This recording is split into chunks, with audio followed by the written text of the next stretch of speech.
Hey, my friend, welcome back to the next episode of You Are the Magic, where we're continuing our conversation around money.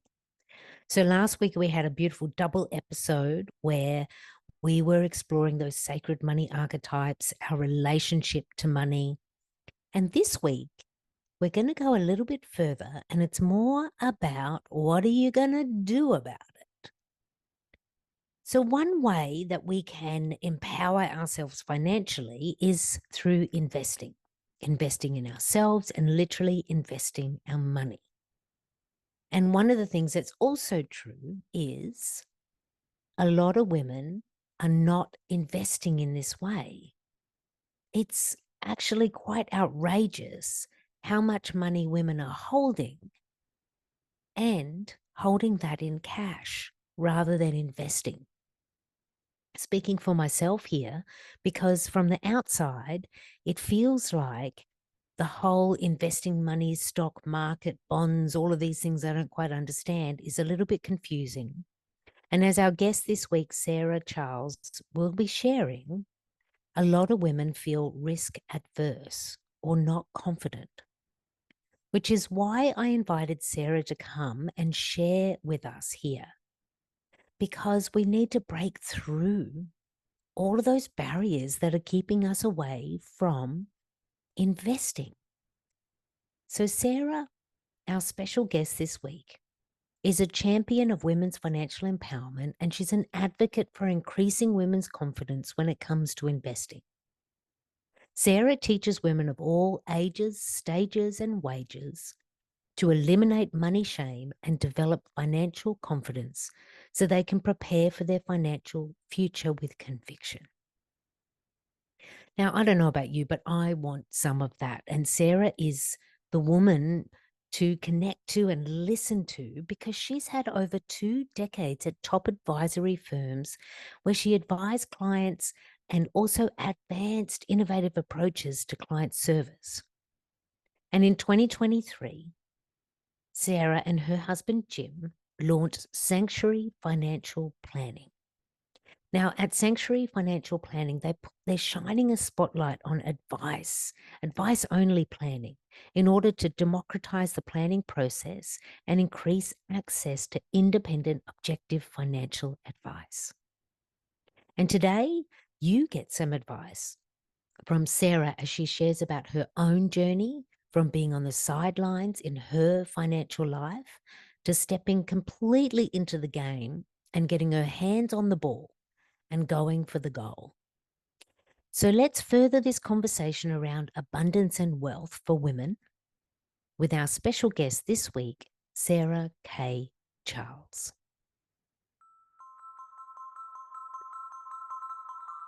Welcome to You Are the Magic, the podcast that is supporting women across the world to claim their magic within. I am your host, Deb D, and it's my absolute delight to share with you some of the amazing women that I know who are living big lives and making magic happen. They will be inspiration for you. I'm also going to be sharing with you some solo episodes with a little bit more about my story, the magic that I'm activating, and how you too can ignite and activate the magic within you. Because I believe it to be true. I do believe that you are the magic. And I do believe that it's time for women to reclaim our magic, our intuitive leadership, and our unique gifts and talents so that we can be the wave of change that we know the world needs now. So join me in connecting to the magic in you, the magic of women, and let's share just a little piece of how that magic can be activated today.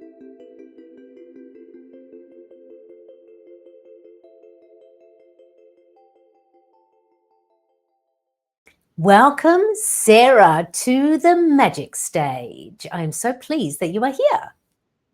I am delighted to be here, Deb. It's wonderful to be with you today. Yes. So, as we do here, we start with the question I ask all women. please share with us the magic you are making and creating and sharing with the world. I am teaching the world to be less stressed and less afraid and less overwhelmed and less intimidated by money. I know too many people who don't feel in control of their financial life, who don't feel confident in their decision making, who are so overwhelmed by the choices out there that they just choose to do nothing at all. And I am working one person at a time to try to change that narrative, because we all deserve to feel really good about our financial health and well-being. And we all deserve to have a comfortable and purposeful relationship with money. Mm. You know, money has to be there in the top 3 of things that are going to freak you out. Yes. Cause a whole heap of stress, ruin relationships, change lives. Yes, Like I think it's right up there, isn't it? if you Google top source of stress, it's money's in the top 3 for pretty much every study I've ever seen. And I can't think of a study I have ever seen where money wasn't included. So we're talking, this has been going on for years. This has been going on for and years. you know what's so interesting is that, money is what humans made. And then what we've also done is we've made a whole heap of power structures and struggles and tension around the money. Whereas really, money is energy. Money is the exchange of energy. It's this currency that we use to get what we want and to be able to feel how we want to feel. And I have to say, as a woman, I would put in my top 3 stresses money.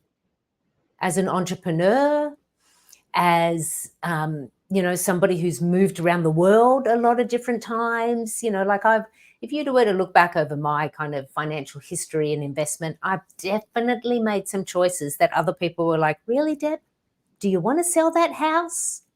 And I emotionally at the time did. Now I would have had, like a house that was a 20-year investment. So be it. But I think, there's so much loaded around, there's so much information, but there's also so much emotion that goes into our relationship with money. Yes. And one of the things I try to teach people is that when it comes to making financial decisions, there's 2 lenses you can look through.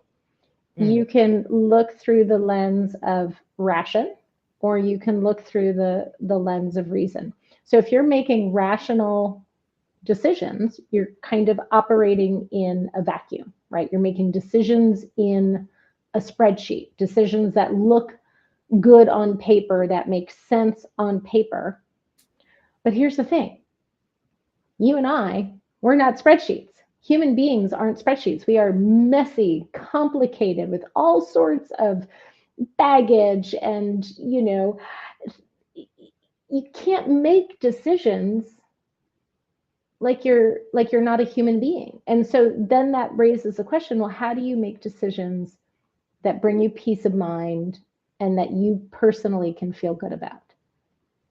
And are there instances where you could make really bad financial decisions? Sure. But I don't think that's the norm. Most of the time it's like, I don't know, if you sold a house because you were ready to move, and was that the best financial decision? I don't know, but did it work for you in your life, and did it knock you off track from the things you wanted to do? So we don't have to think about making decisions just because they make financial sense. Like, we need to make decisions financially that also work with who we are and what we're trying to accomplish. Yeah, and I think it's a yes and. Like for me, in the selling of the house, when I bought the house, I was so proud of myself, Sarah. I was a single mother, and I was in the position where I honestly thought, I'm not going to be able to, no one's going to give me a mortgage. I'm a single mother and I've got a part-time job and an entrepreneurial business and the income is fluctuating. And let me say again, I'm a single mother. So I'd already put myself in a box of what was available to me. Mm-hmm. And the house that I was living in with another single mother, and we were supporting each other with raising the children, and it was really working out well. And in the second year of this house, the people who owned the house decided to move back.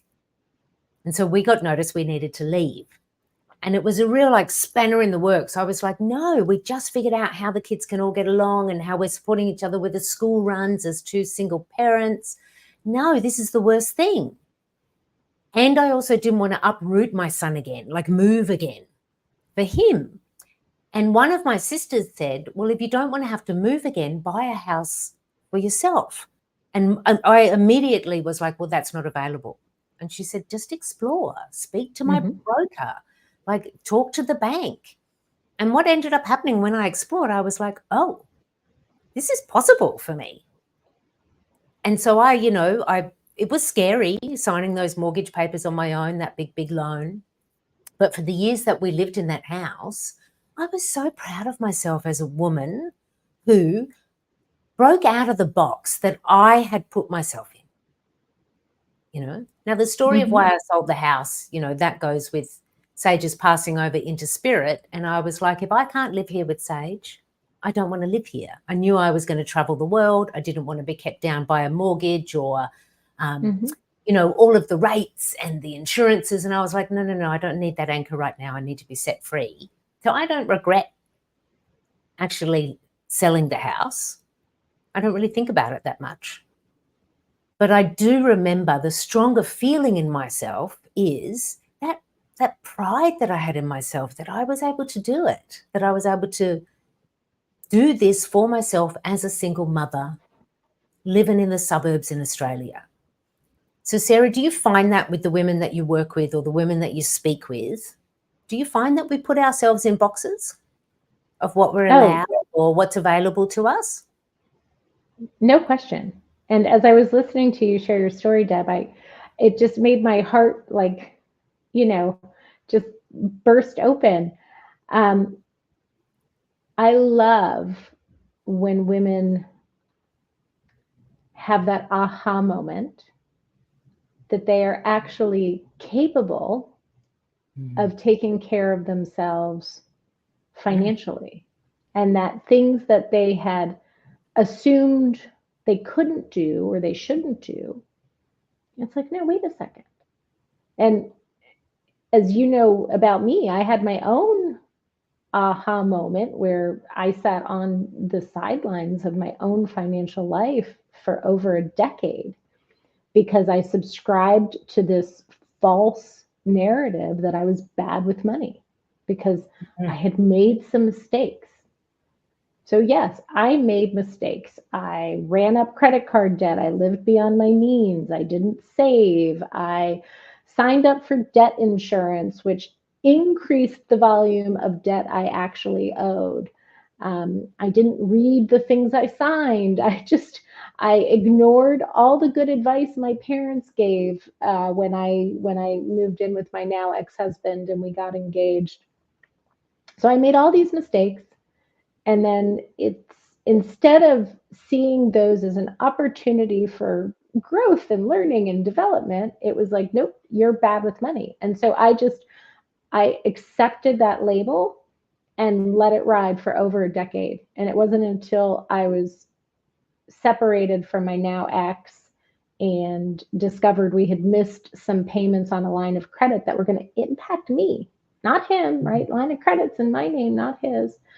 That was my like, oh shit, you got to wake up and take control. Like you cannot depend on anyone else. And also, why are you still listening to this old story that may have been true 10 years ago, but isn't true today? And so that is so much of the impetus and the spark for why I do what I do as a financial advisor. And that is what I love to cultivate and help nurture in the women I work with and get to coach and engage with on this subject because it's such a powerful feeling. You are good with money. You want to know who's bad with money? Human beings in general are bad with money. Like we're not hardwired to be good savers, and a lot, like nobody's good at it. So But if you it's don't something feel that you can learn. That's what you're saying. It's something that we can learn. We can change these narratives. So let's play here, sure, Sarah, because I think this is interesting. okay, Let's play with some of the narratives. So we've already got a few. okay, Like the narrative I was telling myself is, as a single mother with a part-time job and a side hustle business, no one's ever going to give me a mortgage. mm-hmm. That's the story I was telling myself.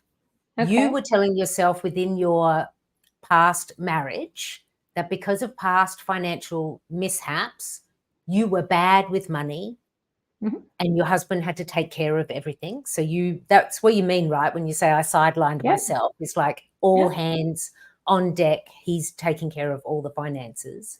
What are some of the other narratives that you hear with the people that you work with or the women who you're teaching and speaking with? Um, I'm very risk averse. So many Mm. women just say, I'm so risk averse. And I appreciate that. And let's have a conversation about what it means to take risk with your money and how to reframe the conversation about risk. Because ultimately, you can't keep your money in a shoebox under the bed because it's not going to grow and do anything for you. But I think a lot of women just come in automatically saying, I don't want to, let me rephrase that. I'm risk averse and therefore I really need to limit how much of my money I put into the stock market. Yeah. That's Yeah. a big one. Um, Do women mostly do that, or is that like a human thing? I think it's, I do think it's um, not, I don't want to say female specific, but there's a statistic out there that of all the wealth women control, 71% of it is sitting in cash. Oh, So that's like, we control a lot of wealth, by the way. The last statistic I saw was 10 trillion today, headed to be 30 trillion by 2030. Um, so if we've got all this money in cash, either because we're afraid of putting it in the market or because we just don't know how to put it in the market or because we don't know what questions to ask or because we get intimidated when we reach out, the financial services industry is so overcomplicated and so overwhelming and so mhm, intimidating for so many people. And I say that as mhm. someone who works in this space. And part of what I really try to do is um, peel back the curtain, right, a la Wizard of Oz, to show you what's going on behind the scenes. And like, it doesn't have to be as complicated as we make it out to be. But people, they hit stumbling blocks or they get paralysis by analysis. And so instead of taking action, they just sit on the sidelines. So, Yeah. Yeah. So I'm bad. It's too scary to take that risk. And so then what happens? Am I right in believing then that women will then give that power to a bank or a broker or a financial advisor? Is that often what happens? Like there's either tied hands and there's no kind of financial investment and moving within that cash and the power's given away? Is that what's happening? I think it's a both and. I Mm, think sometimes women just sit and don't take any action at all. So mm, it's not handing the power to somebody else, but it's I don't quite know what to do. I don't know where to turn to. I had a bad experience with someone who I felt like they were selling me products and pressuring me. So now I'm a little bit skeptical about trying to find someone I can trust and feel good about. Um, and I think sometimes it's just, hey, it's the path of least resistance. Let me do let me do nothing at all. Um, so true. Yeah, because you're yes, not they could risking. turn it over to somebody. Mm, Yeah. yeah. But you know what I'm thinking now? It's like am I right? Also, again, my brain is just coming up with like different facts and stats that are popping out of my brain, Sarah. But one of them is around, is it something like in the 1970s is when women could get a credit card or could get their own mortgage in the United States? It's something like that, isn't it? There's, oh gosh, Sarah Blakely of Spanx just shared a stat. It may have been credit card. It's I think within it the is. last like 50, 60 years that we were just given some basic financial freedoms. You're not incorrect in that. Yeah, Um, yeah. so So as women, we're actually still figuring it out. Like I remember my father giving my mother the budget for the groceries. And that's, and it's not that that was anything wrong, but that's just like I grew up in that family where that's what happened. mhm. My father had the money on the cash and the money, and my mother was given the budget. And I don't know how they sorted it out, but that's what I grew up learning. So as women, like here's this, interesting dynamic, this narrative now of like, wow, we're only just kind of like 50, 60 years into being able to have credit and signing our own mortgages, et cetera, et cetera. But by 2030, what is it? Did you say 30 trillion? 30 trillion. Going to be in the hands of women? We're going Yeah. places as women. We are going Yeah. places financially.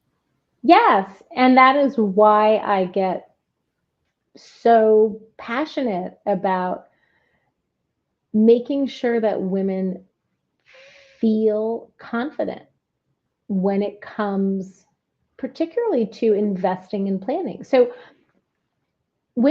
a lot of women feel confident with their day-to-day financial lives, Mhm. managing the household budget, things like that, uh, purchasing decisions. But it's this area of investing in long-term planning where the numbers start to pull back, and that's what I want to see change. That's what a big part of my why and why I do what I do, because we are going to be in we're going to have a lot of financial control. We should, and I try not to use the word should, but we would really benefit from feeling comfortable with that power and being able to, like, you know, take it out for a spin, see what she can do. Yes, indeed. Yes, indeed. And you know what I'm loving about this, Sarah, is you are the first to say, hey, I made some mistakes. Yeah, I Oh, had debt. Like, you know what I mean? Because there's this part, I think, around the shame story around money. And I just think, let's just delete that. Like we've all made, the wrong turns or maybe not the right turn, however you want to phrase it. But from wherever we are now, we can grow from here. We can learn from here. So what does it mean for a woman to move from my money is sitting in cash and I feel safe there, I don't want to mhm, risk anything, mhm, to moving to, I work with someone like Sarah and I understand what's going on. I take a risk and I put some of my money in investments. mhm. What changes for the woman? Um, well, now her money's working for her,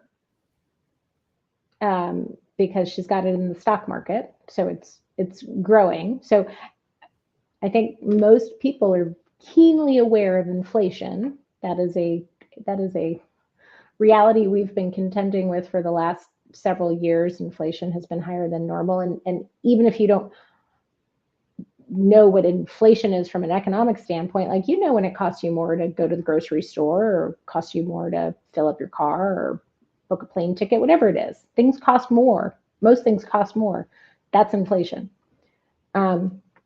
So one of the ways to stay ahead of inflation over time, because things generally do continue to increase in price, is your money needs to be growing for you. And it needs to be growing at a pace that is higher than how the cost of goods and services is going up over time.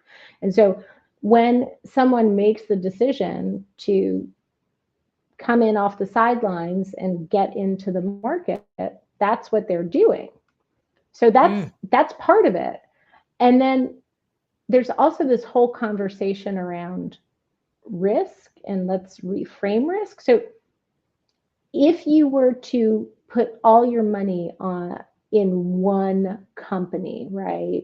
Say you want to go all in on Tesla or all in on Goldman Sachs, pick a company, any company. Well, there is a risk that one company can go out of business. There's a long history of really successful companies that are no longer around today. And that's like going to Las Vegas and saying, hey, I'm going to put all my money on red, right? Like that is risky. But there are ways to invest that are rooted in academics, low cost, globally diversified. You could have 3 or 4 funds in your portfolio, and you could be owning essentially over 10,000 names in 40 countries. Like that's a very diversified portfolio. Wow. And that is not so much about taking on risk. That's more about, okay, what are my growth goals? How much do I need to put into that portfolio to make sure my money's growing in a way that is going to serve me? I've already lost my thread here, Deb. I just start talking about this stuff and I'm like. But I think the thing that's coming to me now, Sarah, is this.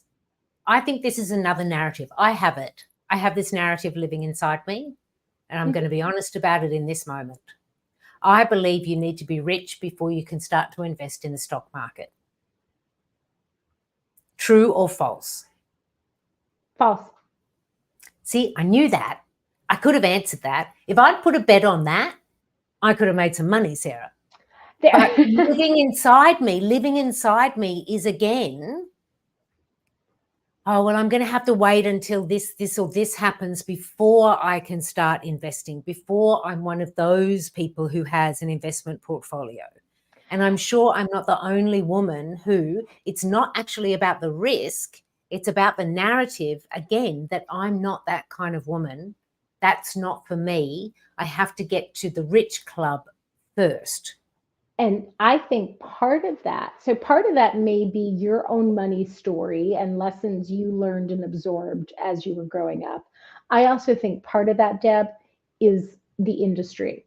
So the majority of advisors and people who help guide on investments, most of them want you to have some level of wealth that they can manage, and they charge a percentage on that money, and that's how they get paid. And that minimum threshold has crept up over the years. And you could go to an advisor and they would say, well, unless you have $1 million, Deb, I don't want to talk to you. Because they're playing that game.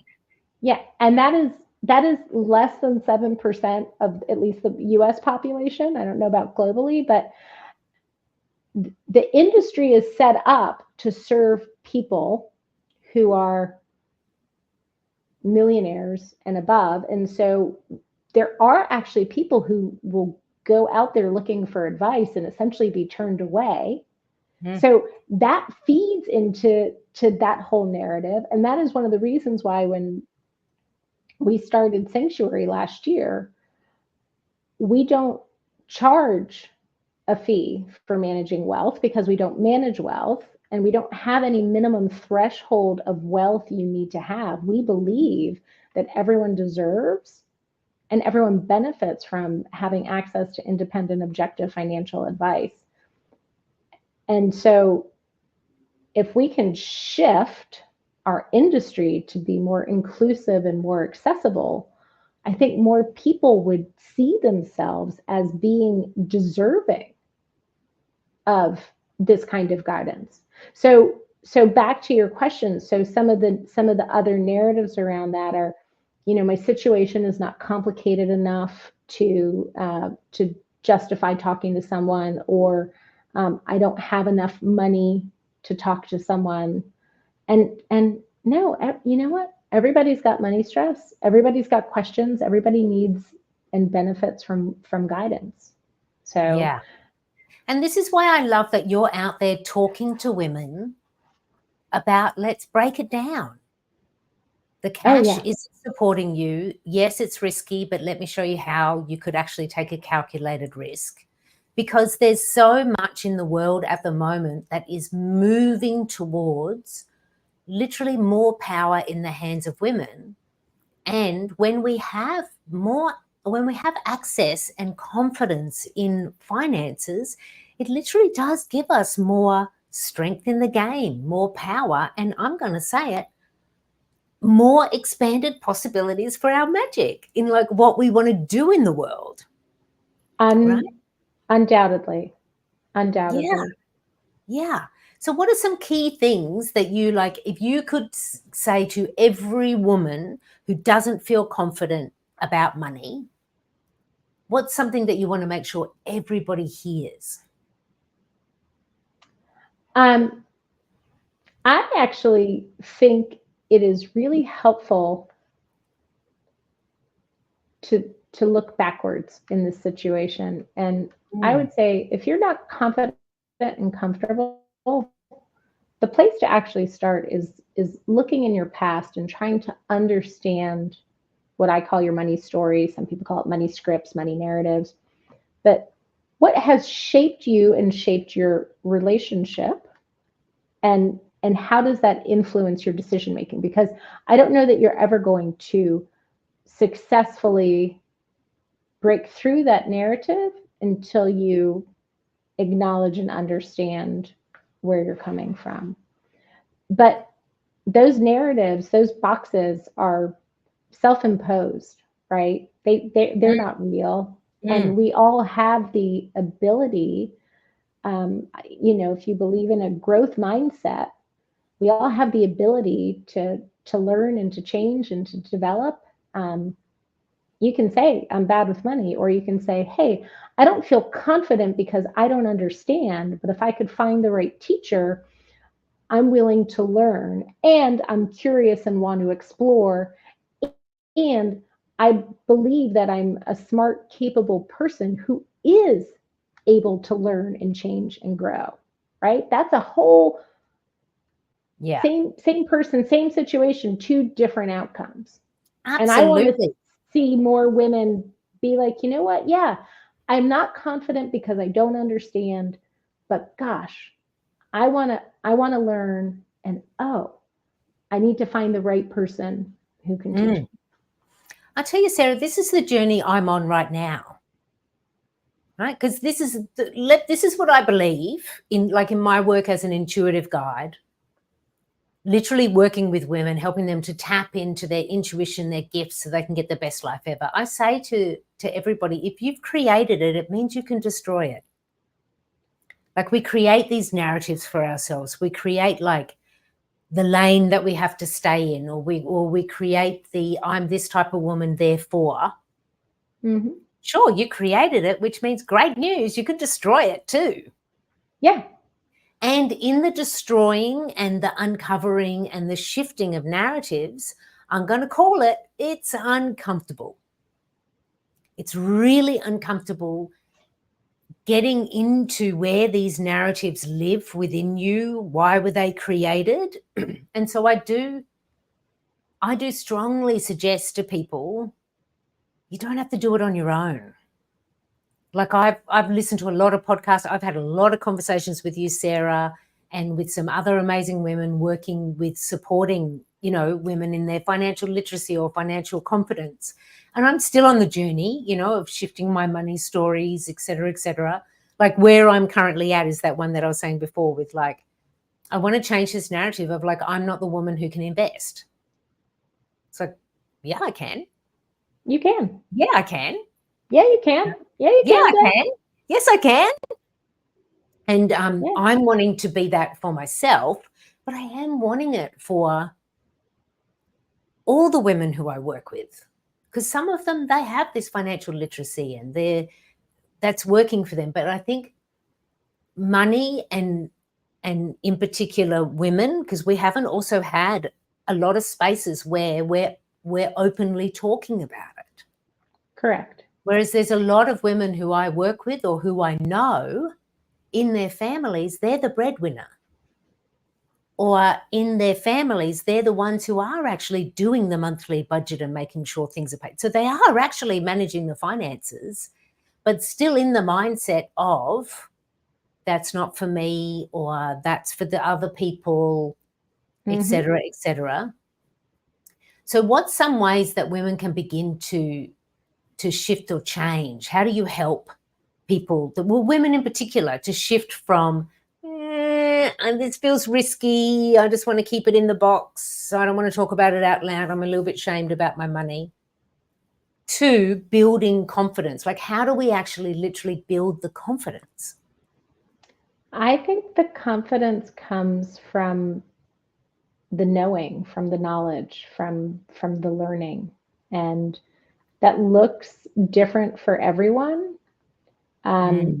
So when I'm working one-on-one with clients and I'm taking them through the planning process, part of what we do is talk about our investment philosophy, and here's why we approach things the way we approach them, and here's how to think about it.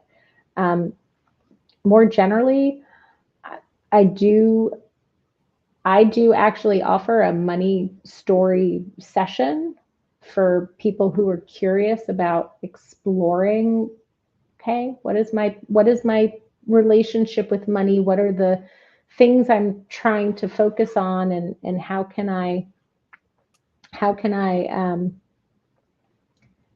acknowledge my past in order to be free to move forward in my future?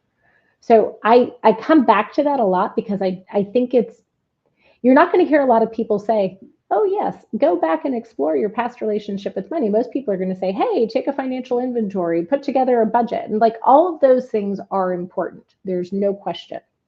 And you have got to be just straight up clear about what has influenced your relationship with money and what's driving your decision making and your behaviors. Otherwise, you won't be able to destroy that narrative. You will be stuck in that loop. And so I think that is the most important way that women can get forward motion, right? Just acknowledge that. Yeah. And as I've been changing my money story, I've been doing a lot of journaling. Like, just really exploring, where do these beliefs come from? Why do I believe that?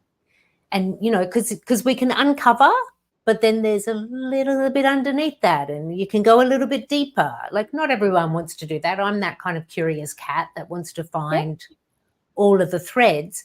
But then also in my journaling, I then also started to write to myself as the abundant woman. Oh, I love that. So I started to like balance that out by like, saying, like, affirming to myself, you can do this. You can actually shift this story. This is how it all kind of started. And then I was like, and allow yourself to dream. What is going to be possible for you when this happens and then that happens? And then, just like recently, I actually paid off like one of the boulders on my shoulders, like a debt that like literally it's done, it's gone. And I had to remind myself, celebrate yourself, Deb. Like, this is what you've been working towards. This is why you've had the debt reduction plan and you've kept to the details, even though it was really uncomfortable for me at first to like look at it and be with it. But now the boulder's gone. I mean, sure, there's other things I'm still figuring out. Hey, But what congratulations, you're helped me human. was to keep that narrative kind of moving through me. And I'm a writer, so writing works for me. I think, for some other people, they want to talk it out. Like, they might want to be in a group and talk it out and hear other people's stories. But I agree with you in that we've got to get it out and clear the decks.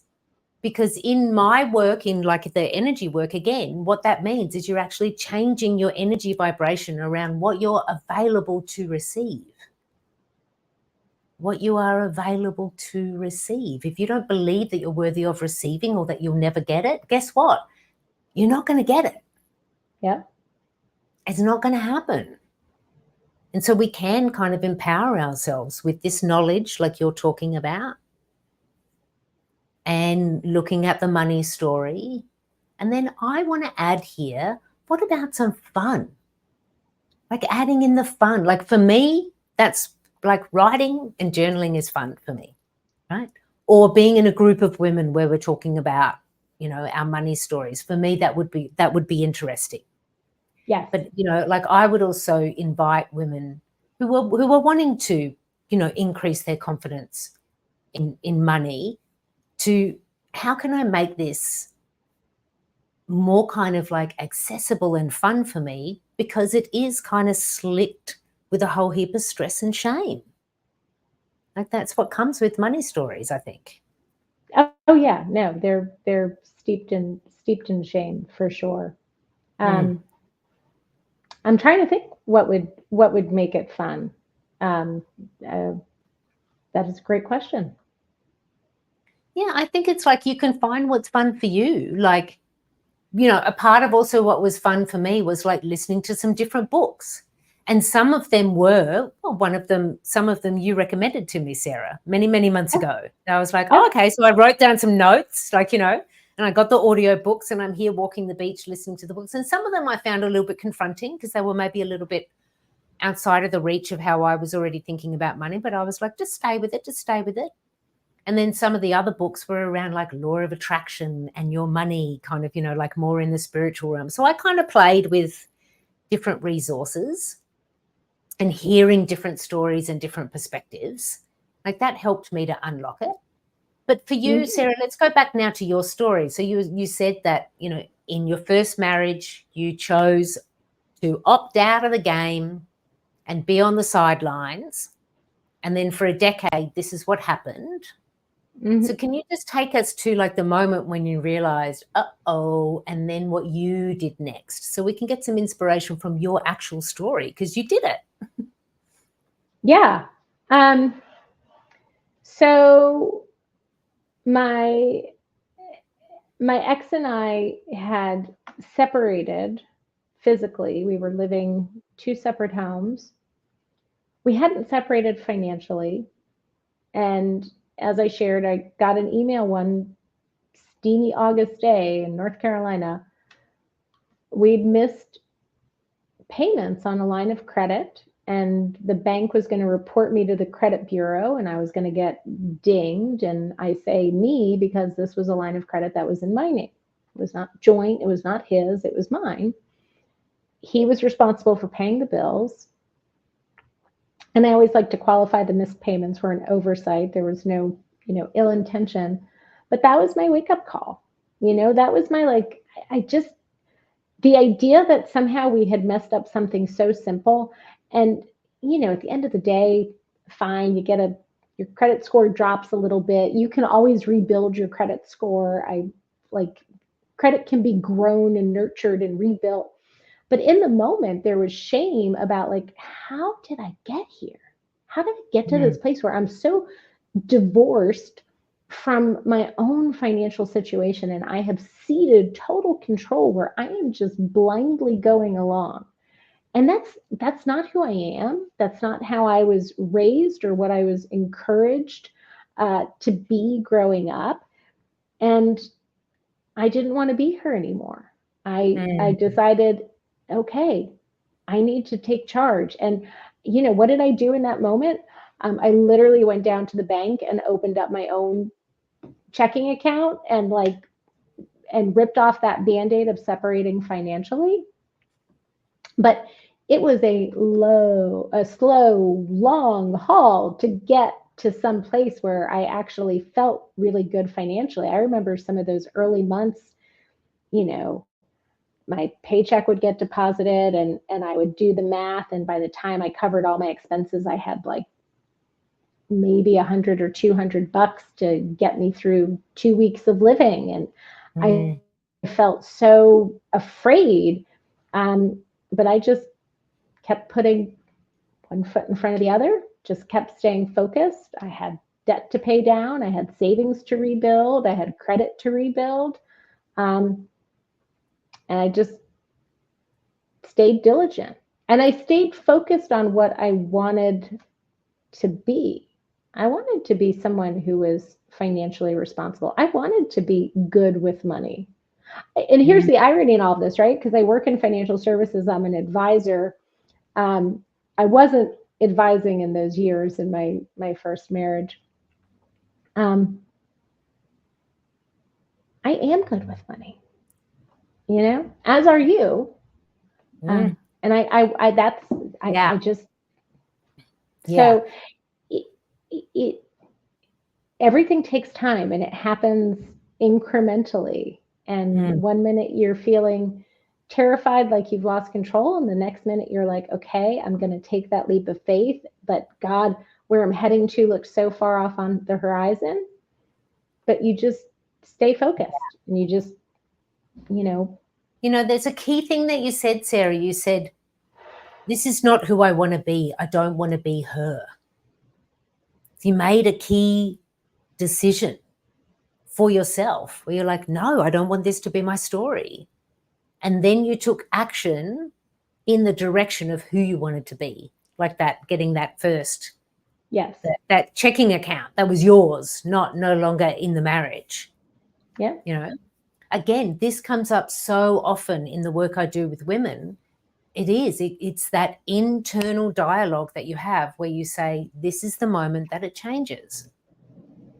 Because I had the same with my money story. I was like, I could keep telling the same story and kind of slightly tweak it year by year and just get by. Because my family story, like the story I inherited from my family is there's always just enough. There was 7 of us. My father was the breadwinner. Mum was at home looking after the children. We always had everything we needed, but it was always just enough. There was never any extra. Always just enough. And you know what's happened? I've lived my life with always just enough. Until I said, no, I've had enough of that narrative. I want lots. I've got big dreams. My husband and I want to build a retreat center here on the island of Tobago. That's some serious bankroll, Sarah. Yeah. So I'm here for it. I love it. Yeah. I love it. Yeah. And it was like, but it was a real kind of like sit down and have a conversation with yourself, Deb. Do you want this to stay in the dream state, connected to this energy of, God, that's going to be really hard. Maybe that'll never happen. That doesn't happen for women like you. Like there was so much attached to that story. But then when I kind of connected to it and I was like, but I actually really want this. And I don't know exactly how long it's going to take or what it's going to take to do it. But I know that it's possible. I just got to turn up for myself first. Changing those money stories, doing the endless journaling of calling in the abundance and starting to believe it. And I've still got far to go with, still learning so much. And one day I'll be speaking to you, Sarah, and I'll be like, I'm ready to invest. But think about how significant that information was for you. You had to acknowledge what it was like to grow up and what you learned growing up as a child and which you carried with you for all these years. And you had to be able to confront that and address it and acknowledge it in order to be able to get through it and start to write a new narrative. That's why I think it is so important to be willing and open to exploring your past. What was money like growing up and how has that shaped you? And this is, let me step on my financial planning soapbox for just a minute, Deb, but this is why people deserve access to independent, objective financial advice. Because if you've got questions and curiosity about what does it take to build a retreat center and how do I make that happen financially, that should be a conversation you can have where you can get some answers and someone can say, yes, well, if you save this and if you invest this and if you borrow this and if you do these things, then your dream is now a reality. Like, put something concrete around it. So And what I'm hearing in that, Sarah, is it's a bigger conversation than the conversation that my husband and I have, because we talk about it all the time, about the things that we need to do and the things that we need to change, and and how this dream is going to happen. But we're also dealing with two very different money stories, two very different currencies that we're earning. Like there's so much here. Like like up until this point, I'd never given us the option that we could also speak to somebody. Yeah. From the outside. Because again, it's like I was in the narrative of, until we have the money for the deposit and until we know this and until we know that, then we can't get any advice. Without it being like, I could get advice now on what do we need to do now, so that in 5 years' time we're in a completely different situation, instead of waiting the 5 years because we've saved the deposit. Life is full of uncertainty. If you wait to have all the information or all the pieces in place, you will never allow yourself to engage in planning. And that's another narrative I see, is people want everything to be just perfect before they commit. And yeah, what do people say? There's no good time to buy a house, no good time to have a baby. There's no good time to start financial planning. You just do it. And to borrow a Chinese proverb, the best time to plant a tree was 20 years ago. The second best time is today. So true. So Sarah, you mentioned that you support people in changing their money story. Is this something that you and Jim offer within Sanctuary Financial Planning? Yes, it is. Yes, and what else? What else is possible? Because for the people listening who, like me, are having these aha moments as I'm in this conversation with you, what's the best way that they can contact you, and when is it best for them to contact you?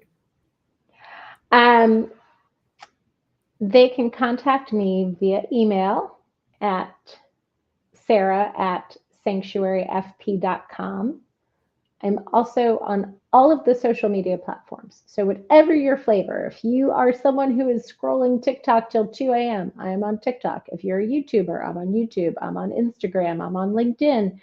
And I share a lot of content. And so for people who are like, well, this is great, and let me just, I just see what she's all about. Yeah. But I'm active on all the social media platforms and can be found at Sarah K. Charles, and can be reached through those channels as well. And then I don't know when this episode is being released, but we will have a new website by the middle of September. Yes, excellent. So we're recording in August, so the new website is being developed right now. What I'll do, Sarah, and for everyone listening, I'm going to put all of this in the show notes. Every link possible is going to be in the show notes. And if anything that Sarah said to you today is like, I do want to actually start to explore this, and maybe your first step is following Sarah and Sanctuary Financial Planning on your favorite platform. Or, like, can you not tell? Sarah's a very easy woman to talk to. So, you may just want to directly reach out to Sarah. So every episode of You Are the Magic is dedicated. And as our guest, you have the privilege of dedicating this episode. So Sarah, the dedication is yours. I dedicate this episode to my mother, Emily, who gave me the best financial advice, which was to always keep some money for myself. She said, Sarah, a woman should always have her own money. And it was advice I ignored, much to my chagrin in my 20s, but I learned my lesson. And so this one's for my mom. Thank you, Emily. Yes, everybody listening, women, keep a little bit for yourself.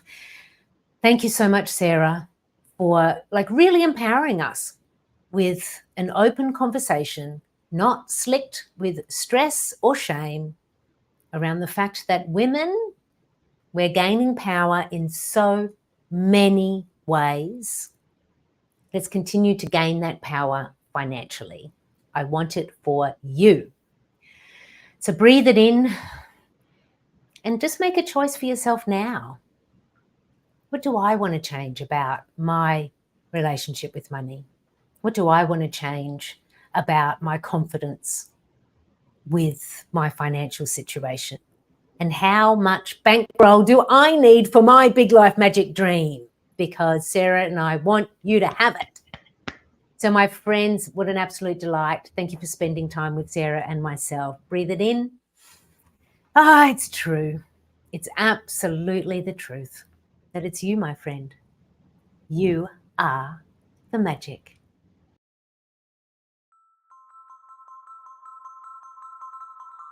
Thank you for sharing your time and your magic with me in the latest episode of You Are the Magic. I invite you now to stay connected to that magic within you.